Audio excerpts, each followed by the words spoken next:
I'd like to welcome everybody to today's presentation on happiness habits.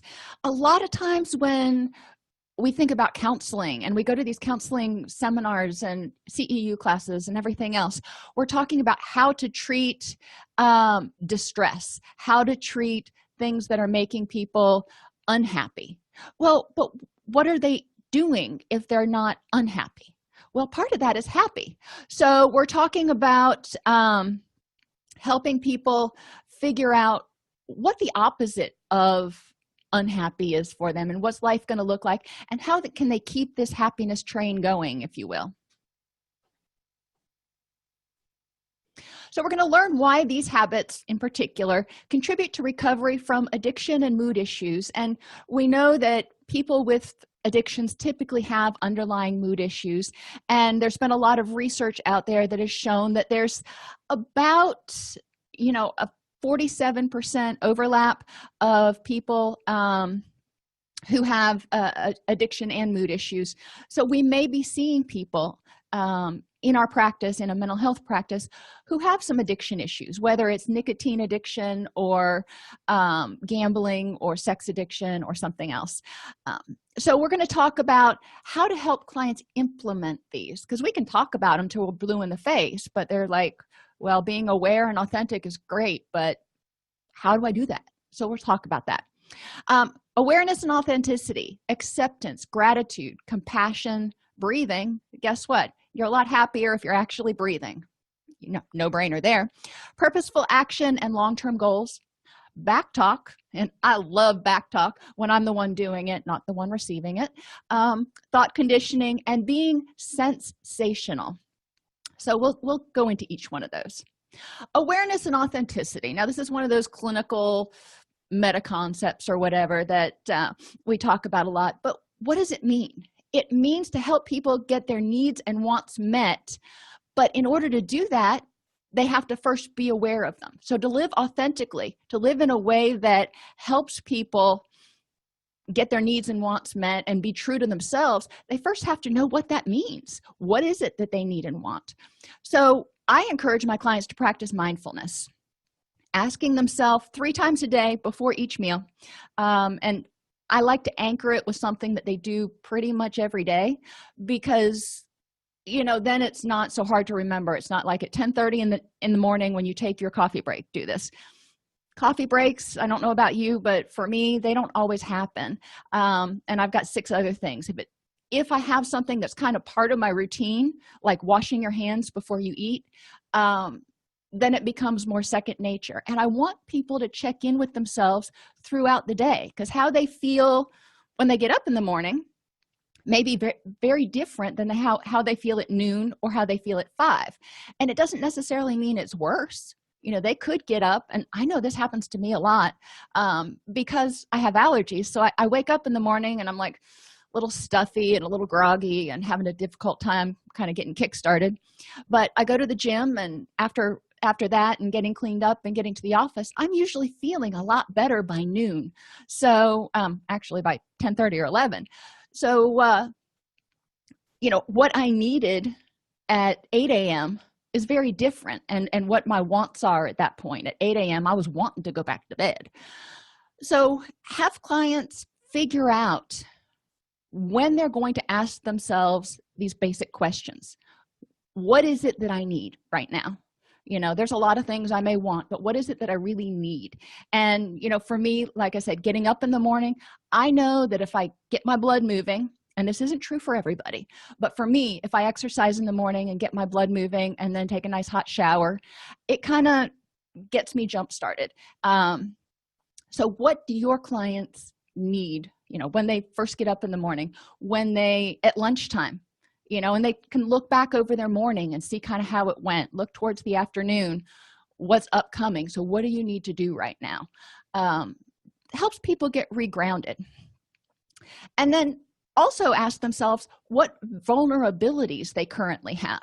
And that's a whole different class, but vulnerabilities are those things that make you more prone to react strongly to stressors that come into your path.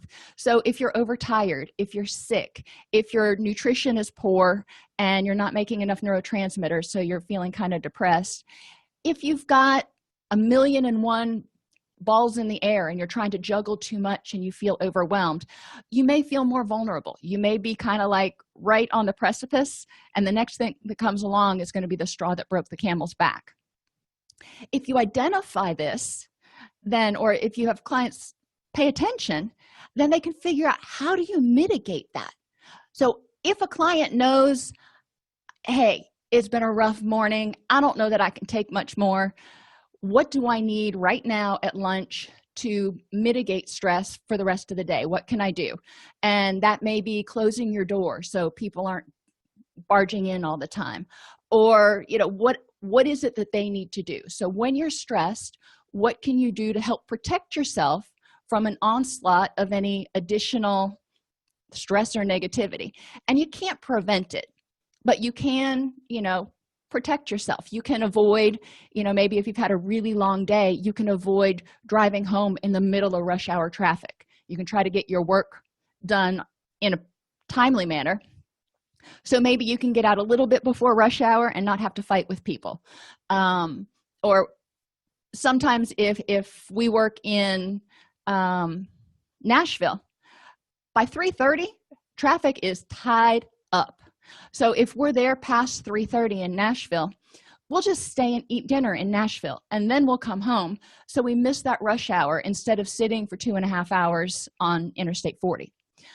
So asking people, what is it that you need right now? How can you mitigate any stressors that you're feeling? If you're already feeling tired, what can you do? I'm not going to suggest reaching for caffeine, but a lot of people do. Maybe going out and getting a walk to oxygenate your blood. But encourage people to brainstorm, what are their common vulnerabilities? And for me, a lot of times I get kind of this sleepy lag a couple of times during the day, and that's a vulnerability for me. So how can I mitigate that? And I'd make a list of the things that I can do to help myself wake up. How can you prevent these vulnerabilities? So ideally we would prevent them and not ever have to deal with them. So helping clients look at, how are they living right now? What are they doing to give themselves the best chance for having a happy day? And encouraging them to brainstorm, why is it important to prevent these vulnerabilities? Why is it important to not watch that last episode of whatever series you're watching on Netflix so you can get an extra hour of sleep? Why is it important to try to eat healthfully? Why is it important to do these things in terms of managing your stress and depression and everything? So I really want them to dig deep and see that prevention is a lot more effective than intervention. Let's avoid getting stressed out to begin with, and then we can avoid a bunch of other problems. What else do you do to encourage awareness and or authenticity in your clients?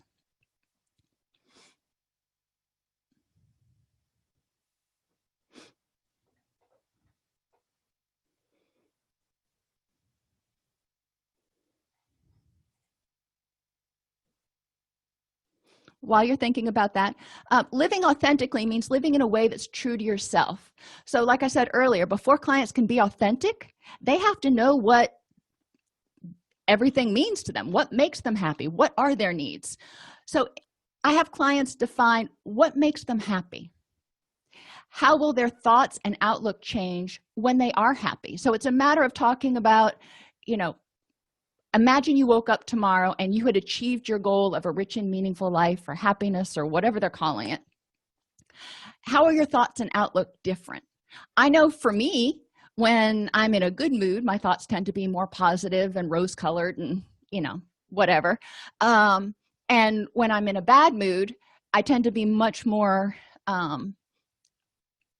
introspectively negatively focused, and I focus on all the things that I'm not getting done. What's the impact of happiness on your health and body? So, I want to look at when somebody is, we can start with when you feel depressed or anxious, if you want to start there. What's the effect on your health and your body, your energy,